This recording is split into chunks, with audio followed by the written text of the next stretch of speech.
श्री तुकोबारायचं आणि महाराज या अभंगामध्ये आपल्या जीवनामध्ये माणसाने कसं वागावं किंबहुना आपला शेवट कुठल्या पद्धतीने गोड व्हावा तुकोबारा या अभंगामध्ये प्रमुखत्वाने सांगतात. अलीकडे सध्या या 10-5 वर्षामध्ये 10-15 वर्षापासून वर्ष श्राद्धाचं कीर्तन प्रत्येक ठिकाणी होत चाललेलं आहे. 10व्याच्या निमित्ताने प्रवचन सेवा आहे, श्राद्धाच्या निमित्ताने कीर्तनाची सेवा आहे.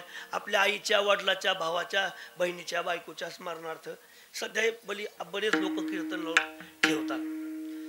प्रत्येक माणसाला आता आपण बऱ्याच ठिकाणी कीर्तन ऐकायला जातो, बरेच श्राद्ध आपण पाहिलेले आहेत. मग प्रत्येकाच्या समोर हा प्रश्न उभा राहतो किंवा राहत असेल की कशा निमित्त हे कीर्तन करतात बुवा, श्राद्ध का करायचे, कशा करता श्राद्ध करायचे आणि श्राद्धाच्या निमित्ताने कीर्तनाची सेवा का कशा करता. एवढा मोठा 8 तास, एवढे मोठे महाराज, एवढे गायक वादक सिस्टीम, हे सगळं रेकॉर्डिंग, अन्नदानाचा खर्च, सगळं हे कशा करता खर्च आहे, कशा का एवढं का 8 तास करायचं आहे. तर त्याचं कारण असं आहे, वर्ष श्राद्ध या शब्दाचा अर्थ असा आहे, श्रद्धेनं केलेलं कार्य, त्याचं नाव आहे वर्ष श्राद्ध. अंतपूर्वक अंतकरणापासून आपल्या पितराप्रती आपण मानलेले आभार, त्यांच्या निमित्त मानलेली कृतज्ञता, त्यांच्या निमित्त मानलेलं प्रेम, हे वर्षभर आपण प्रत्येक तिथीला, प्रत्येक दिवसाला, प्रत्येक वेळेला आपण ते ज्या दिवशी ज्या व्यक्ती ज्या तिथीला गेलेला आहे त्या तिथीला आपण ती पूजा करतो. पण आज या तिथीला, आज या दिवशी, आज या वेळेत आपल्यातून जो गेलेला जीवात्मा आहे त्या जीवात आत्म्याला खरं आज मुक्तता आपल्या मृत्यू लोकातून मिळती आणि तो जीव आपल्यातून धन्य होऊन स्वर्गाला प्राप्त होतो आणि आपल्या पितरांना, आपल्या पाठीमागच्या सर्व नातेवाईकांना आशीर्वाद देतो. म्हणून आज वर्ष श्राद्ध केलं पाहिजे आणि त्याची ही प्रथा आहे.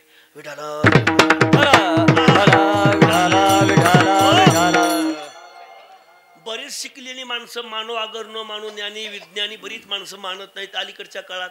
आता आपल्या बारामती तालुक्यात मला बऱ्यापैकी सांगता येणार नाही, पण बऱ्याच ठिकाणी मनुष्य गेल्यापासून काही ठिकाणी 10व्या दिवशी दावा केला जातो, काही ठिकाणी 7व्या दिवशी केला जातो, काही ठिकाणी 5व्या दिवशी केला जातो, काही ठिकाणी 3ऱ्या दिवशी केला जातो. आता काही ठिकाणी धरीतच नाहीत, त्याला काय म्हणायचं, बरोबर आहे की नाही. पण तुम्हाला जाता जाता नेम सांगून जातो. खरं सांगू का, दावा हा 10व्या दिवशी झाला पाहिजे, दावा 3ऱ्या दिवशी झाला नाही पाहिजे, दावा 7व्या दिवशी झाला नाही पाहिजे. ऐका, ज्ञानोबारायची भाषा आहे, ज्ञानोबारायच्या ज्ञानेश्वरी ज्ञानोबारायांनी वर्णन केले, कसा जरी असला तरी तो विटाळ आहे, गोड जरी असला तरी तो विटाळ आहे आणि कडू जरी असला तरी तो विटाळ आहे. जोपर्यंत त्या व्यक्तीचं मुंज बांधून होत नाही तोपर्यंत तो विटाळ नाहीसा होत नाही. गोड विटाळ मध्ये आपल्या घरामध्ये एखादं मुलं जन्माला आलं की तो गोड विटाळ आहे आणि आपल्या घरातला एखादा व्यक्ती देहावसन झाला का तो कोड विटाळ आहे. त्याचा तो नियम पाळला पाहिजे. आता बरीच शिकलेली माणसं याला कोणी मानत नाही, आता ते मानत नाहीत त्याला कोणी अर्थच नाही, बरोबर आहे, पण मानलं पाहिजे. जुन्या काळापासून चाललेली आली पद्धत आहे, पिढी जात ही परंपरा आहे, ही मानली पाहिजे. आणि खरं ज्याला जीवन सुखकर जगायचं, ज्याला आनंदमय जीवन जगायचंय, ज्याच्या जीवनात त्याला कुठलाही त्रास नाही पाहिजे, त्यांनी आपल्या पित्राच्या पित्रार्थ अन्नदान केलं पाहिजे. त्यांनी आपल्या पित्राच्या स्मरणार्थ ज्ञानदान, अन्नदान, भक्तिदान केलं पाहिजे आणि त्याच्यानंतरच तो जीव या मृत्यू लोकातून मुक्त व्हायला मोकळा होतो. ही अशी आपली ही प्रथा आहे. त्याच्यामुळं कीर्तनाची सेवा, ज्ञानदानाची, अन्नदानाची सेवा अलीकडे बऱ्याच ठिकाणी केली जाते. विठाला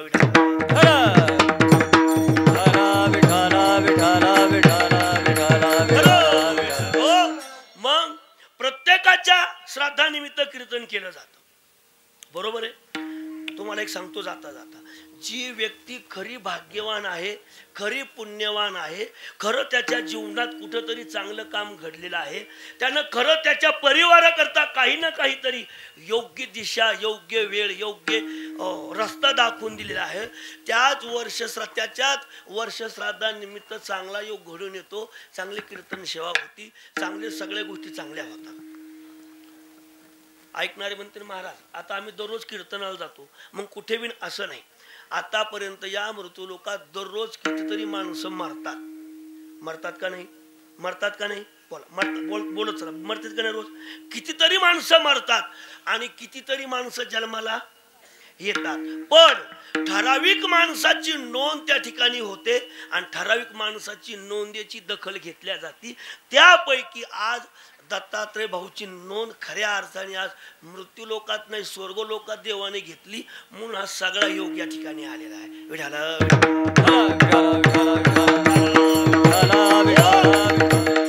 प्रत्येकाच्या जीवनात जन्म आहे आणि मरण आहे. आएगा सो जाएगा, राजा रंग फकीर. जो आलेला आहे त्याला जाणं निश्चित आहे, कधी जायचं हे मात्र निश्चित नाही. बरोबर आहे. मृत्यू लोकातल्या प्रत्येक जीवाला जाणं निश्चित आहे.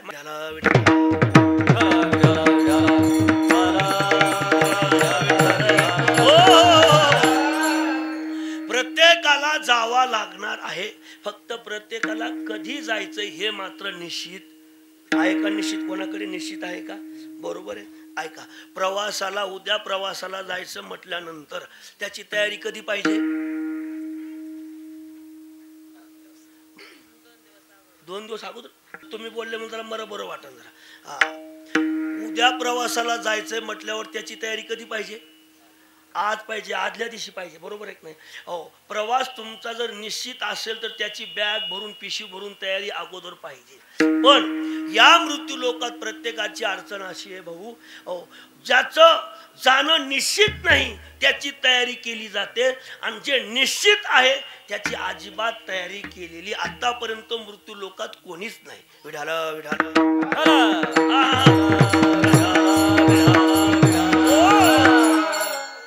अनिश्चितीची तयारी आहे आणि निश्चितेची तयारी नाही.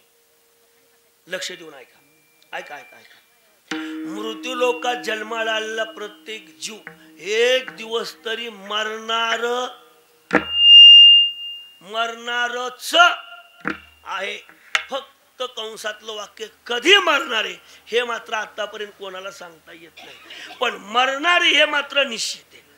मग मरायचं असेल तर जाता जाता जी सामग्री आपल्या सोबत न्यायची ती सामग्रीची तयारी अगोदरपासून केली पाहिजे का एसटी स्टँडला उभं राहिलो केली पाहिजे? पंढरपूरला जाताना तुम्ही सगळे वारीला जाता का नाही? पंढरपूरला उद्या जायचं म्हणलं सकाळी लवकर उठायचं, उठावं लागन, बॅग भरावं लागन, एसटी स्टँडला जावं लागन, गाडी आली हात करावं लागन, तिथं बसावं लागन, बारामतीला जावं लागन, बारामतीतून पंढरपूर गाडीत बसावं लागन. ही तयारी अगोदर पाहिजे का नाही? बरोबर आहे. कपडे चांगले घ्यावं लागतील, धुवून इस्त्री करून स्वच्छ करून नाश्ता अमकं तमकं सगळं सोबत घ्यावं लागन. ही तयारी आहे जाण्याची. लक्षात ठेवा. ही जर तयारी साध्या प्रवासाची असेल तर या मृत्यू लोकामध्ये जन्माचा आणि मृत्यूचा हा प्रवास आहे आणि प्रत्येक जीवाने या मृत्यू लोकातली तयारी केली पाहिजे. पण मृत्यू लोकात कोणीही तयारी करताना दिसत नाही. कोणची तयारी आहे? उद्या जायचं म्हणलं प्रवासात तयारी पाहिजे. आपल्या सोबत सामग्री घेतली पाहिजे आणि ती सामग्री फक्त खाण्याची नसून ती सामग्री नामचिंतनाची असली पाहिजे. विठाला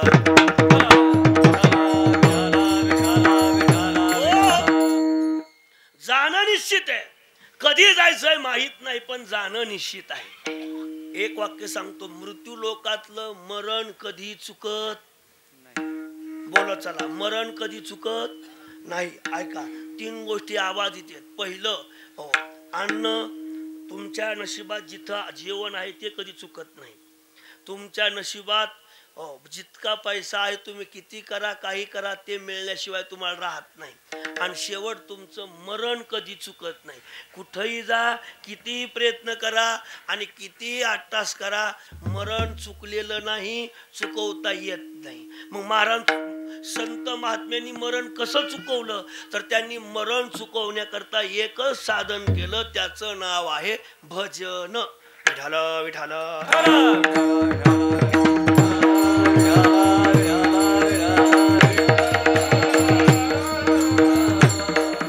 माणसाला कधीच मरा वाटत नाही.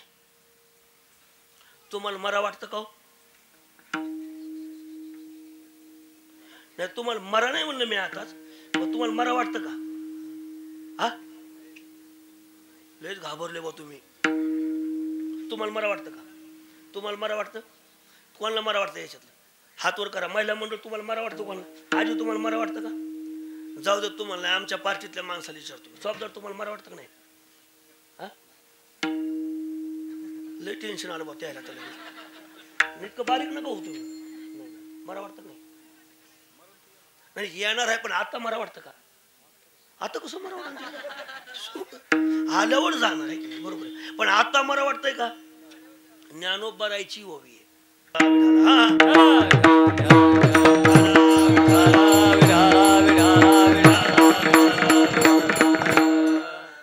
आगा मरहा बोलन साहती आणि मेलिया तरी रडती, परियासती न गणिती गहिसपणी. एखाद्याला मर म्हटलं तरी त्याला सुद्धा राग येतो. मरण कोणाला चुकत नाही, किती प्रयत्न करा मरण कधी चुकवता येत नाही. मरण कधी चुकवता आलं नाही, मरण कधीच चुकत नाही. मग संत महात्म्यांनी मरण कसं चुकवलं, तर त्यांनी फक्त एकच केलं, फक्त भजन केलं. आणि या मृत्यू लोकात फक्त एकदा मरण चुकवता येतं. ज्यांनी ज्यांनी अंतःकरणापासून भजन केलं त्यांच्या जीवनातलं मरण चुकलं, त्यांचं जन्म मरणाचं फेरा चुकला, त्यांच्या जीवनातलं दुःख नाहीसं झालं. दुःख नाहीसं होणं म्हणजे मरण चुकणं. विठाला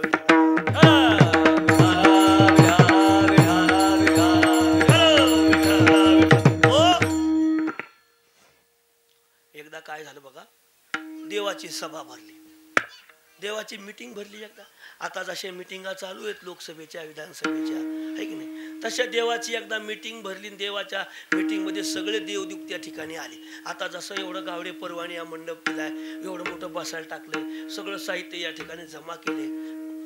उदाहरण फक्त बारकाईने ऐका, मरण कधी चुकवता येत नाही. एवढं उदाहरण तुमच्या लक्षात बसलं की मला अजिबात किडत पुढच्या अभंगात प्रवेश करायला म्हणजे अडचण येणार नाही. फक्त लक्षात ठेवा, मरण कधी चुकवता येत नाही.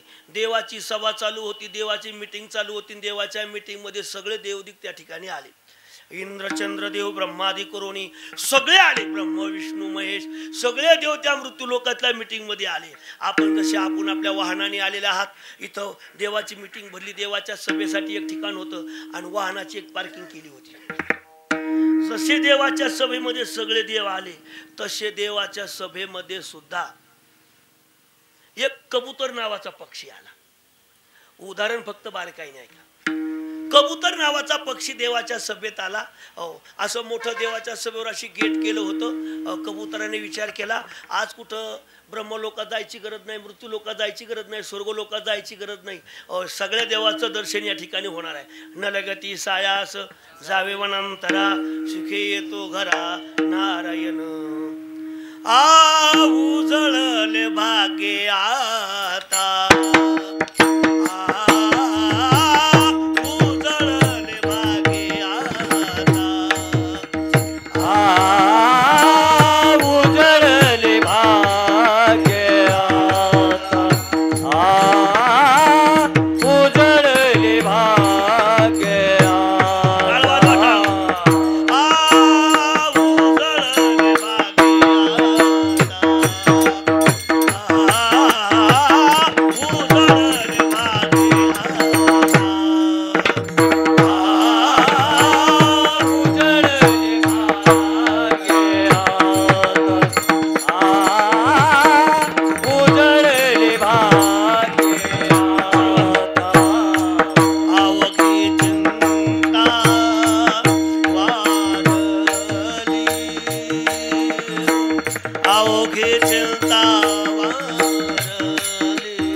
पक्षाला वाटलं आज कुठं जायची गरज नाही, आपलं भाग्य उजळलं.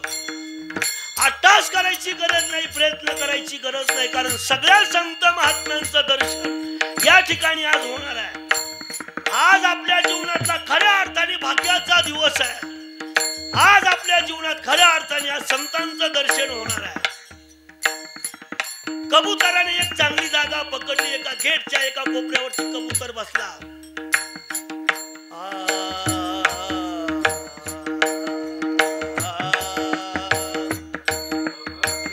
एका कोपऱ्यावरती कबूतर बसला आणि कबुतराने आपली दर्शन घेण्याकरता कबूतर तयारीत राहिला. ब्रह्मदेव त्या सभेमध्ये आले. ब्रह्मदेवानी आपलं वाहन पार्किंग मध्ये उभा केला आणि ब्रह्मदेवच्या गेट मधून आत येताना कबुतराने दर्शन घेतलं. ब्रह्मदेवाला डोळे भरून पाहिलं आणि कबुतराने स्वतःला धन्य धन्य समजलं. अवघे चिंता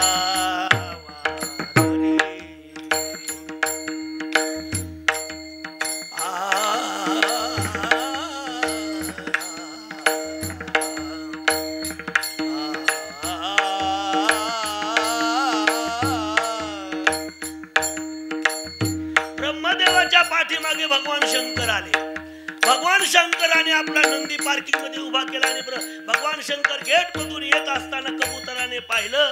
कबुतराने शंकराचं दर्शन घेतलं आणि कबुतराने शंकराची स्तुती केली. कैलास राणा शिवचंद्र मोळी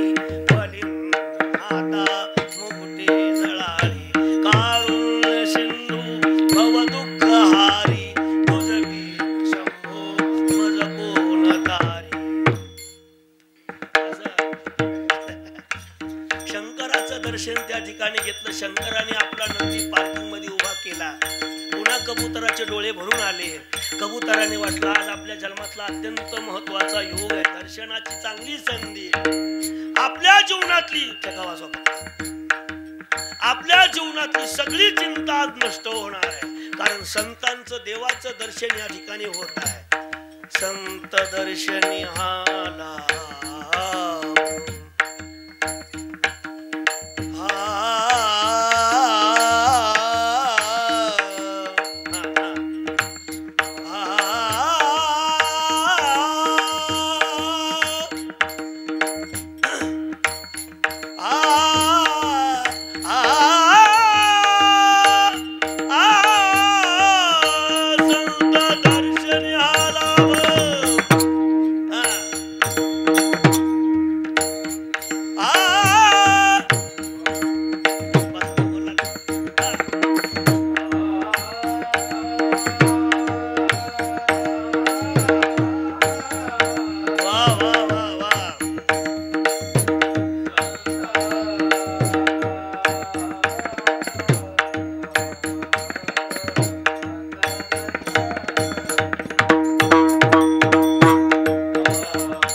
कबूतर आनंदाने गेटवर बसलं.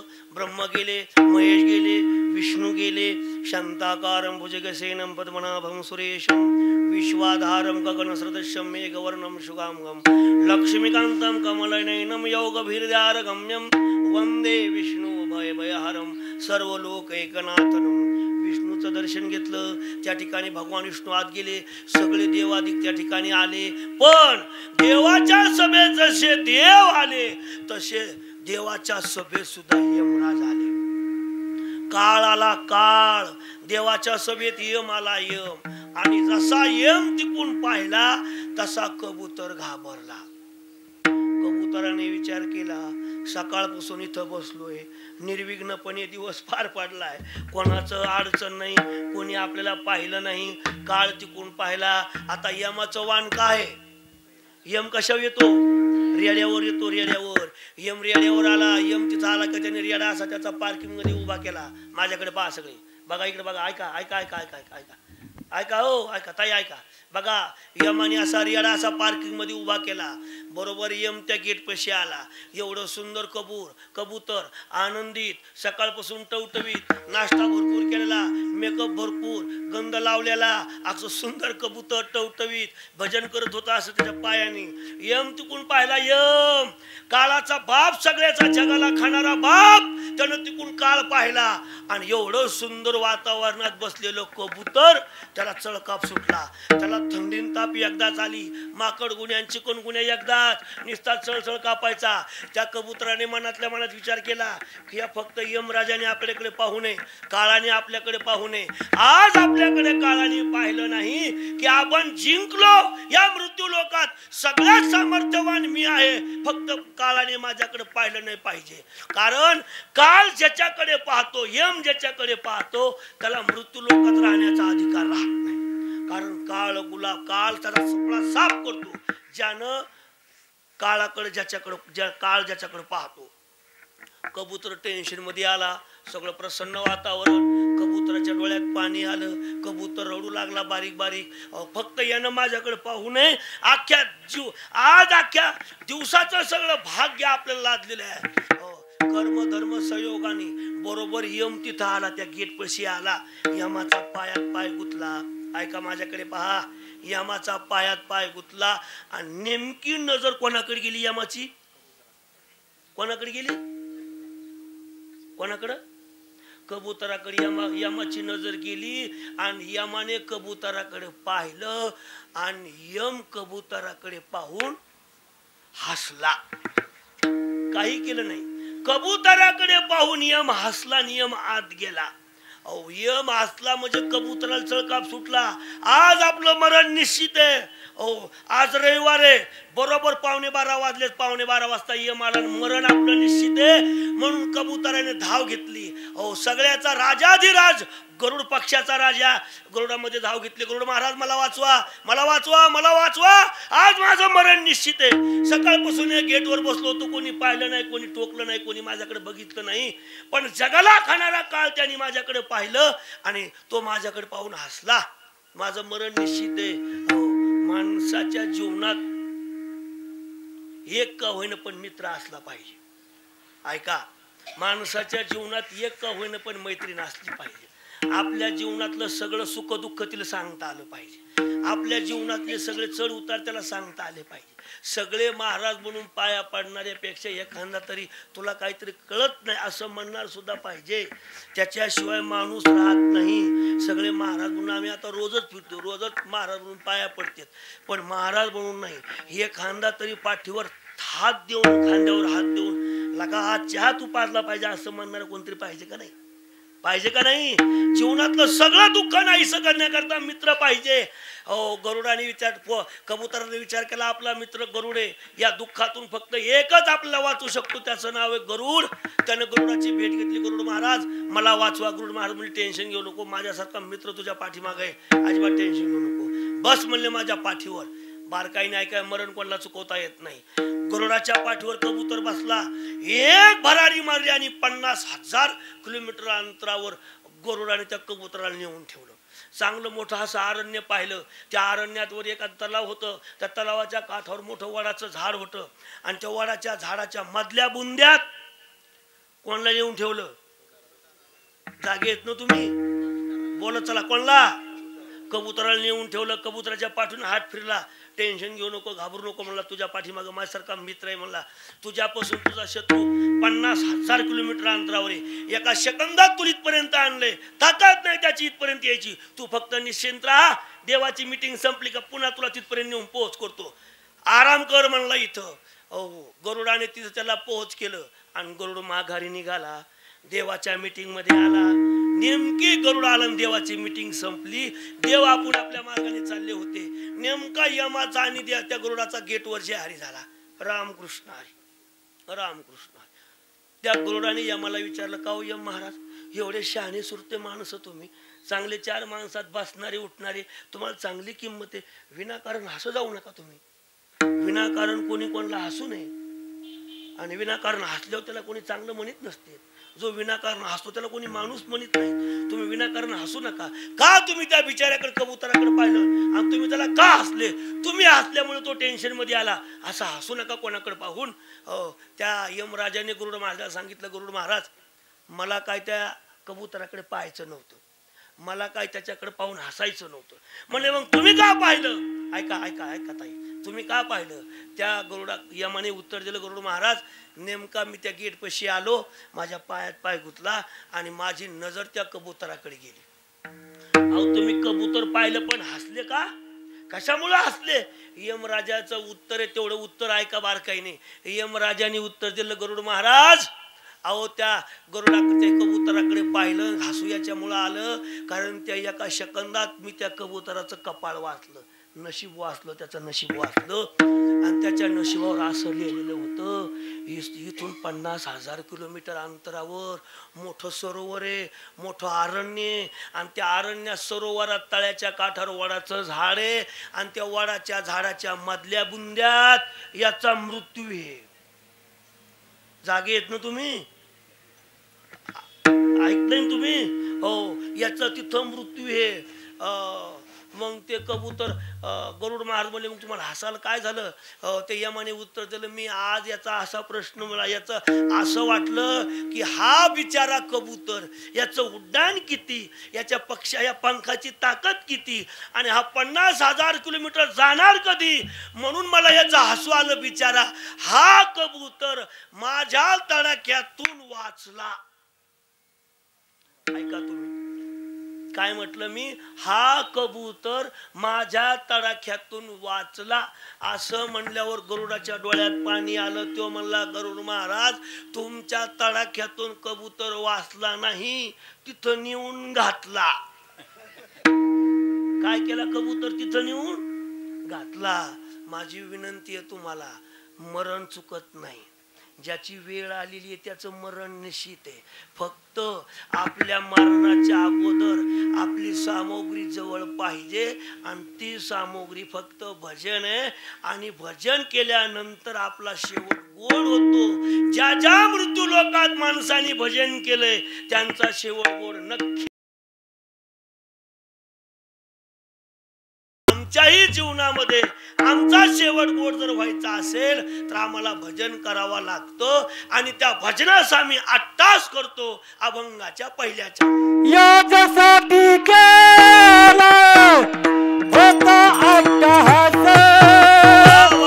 याच्यासाठी केला होता अट्टहास, याच्यासाठी केला होता अट्टहास, याच्यासाठी केला होता अट्टहास.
केला होता अट्टहास, शेवटचा दिस गोड व्हावा.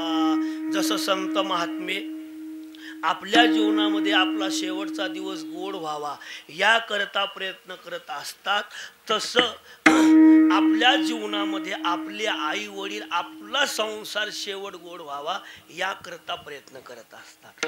म्हणून जीवनामध्ये ह्या दोन गोष्टीची उपमा आतापर्यंत कोणाला देता आली नाही. एक म्हणजे संत आणि दुसरे म्हणजे आई वडील. विठाल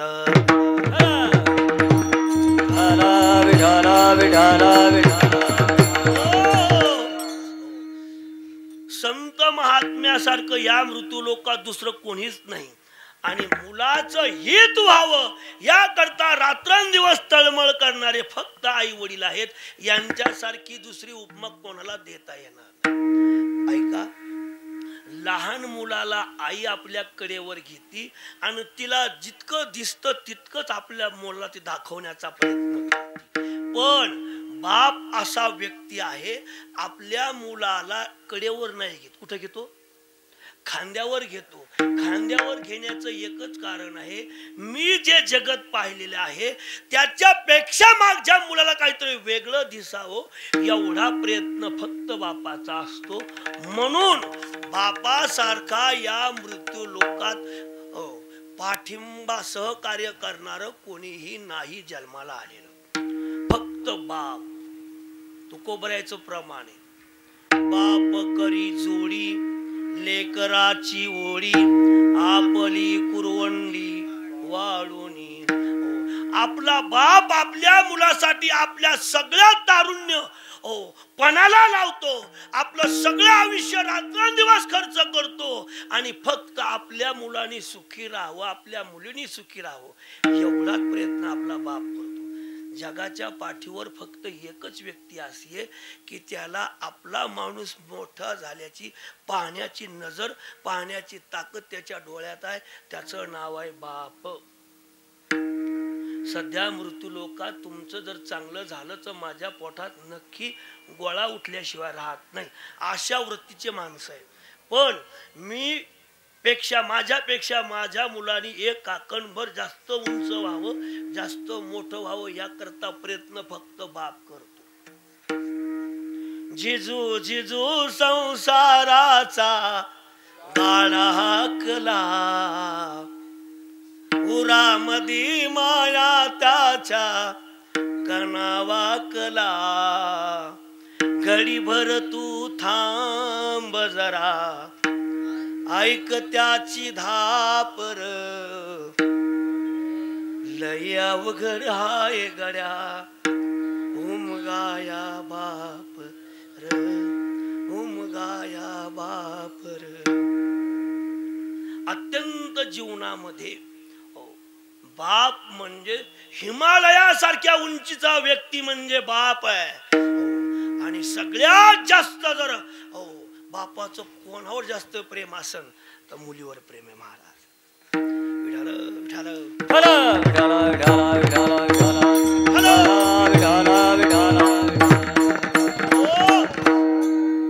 परमपूज्य आदरणीय प्रातस्मरणीय आमचे गुरुतुल्य असणारे महादेव महाराज राऊत यांच्या मुखातलं वाक्य सांगतो. ज्याला मुलगी झाली, अंतकरणाचा तुकडा म्हणजे मुलगी आहे. ऐका, माझं वाक्य परत सांगतो. अंतकरणाचा तुकडा म्हणजे मुलगी आहे आणि कवटीचा तुकडा म्हणजे मुलगा आहे. लक्षात ठेवा. सगळ्यात जास्त जर प्रेम कोणाचं असेल तर मुलीचं बापावर आणि बापाचं मुलीवर असतं महाराज. माहेरचं कुत्र जरी दिसलं तरी सुद्धा आपल्या त्या मुलीला त्या कुत्र्याचं भूषण वाटतं. माफी मागून सांगू का, जोपर्यंत बाप जिवंत आहे तोपर्यंत त्या मुलीचं माहेर श्रीमंत आहे. जोपर्यंत बाप आहे तोपर्यंत त्या मुलीची पिशवी कधी माहेरची रिकामी जात नाही. जोपर्यंत तिचा बाप आहे तोपर्यंत त्या मुलीची पिशवी कधी माहेरावरून रिकामी जात नाही. मी सुद्धा एक बाप आहे, मी सुद्धा एका परिवाराचा घटक आहे. विठाला विठाला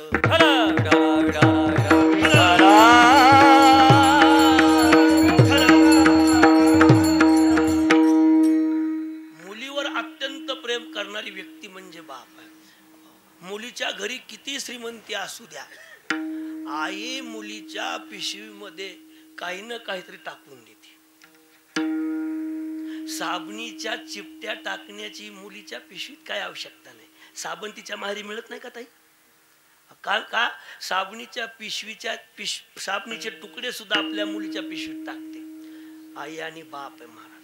म्हणून मृत्यू लोकात 8 तासांनी आई वडिलांचा आशीर्वाद आणि 8 तास एवढा मोठा खर्च आहे ना. तुम्हाला सांगू, जगाच्या पाठीवर तुम्ही कितीही श्रीमंत व्हा आणि कितीही मोठे व्हा, मायबापाचा आशीर्वाद तुमच्या पाठीमागं असला ना, मायबापाचा आशीर्वाद तुमच्या पाठीमागं नसू द्या, तुम्हाला कवडी किंमत नाही. तुम्ही कितीही भिकारी व्हा आणि मायबापाचा आशीर्वाद तुमच्या पाठीमागं असू द्या. जगात सगळ्यात श्रीमंत ती व्यक्ती आहे ज्याचा जिवंत बाप आहे, जिवंत माय आहे. आणि जगात दरिद्री व्यक्ती ती आहे ज्याचे आई वडील गेलेले आहेत. आणि सगळ्यात दरिद्री जो जिवंत असून मायबापाची सेवा करत नाही, तो सगळ्यात जिवंत दरिद्री व्यक्ती आहे. म्हणून महाराज म्हणतात,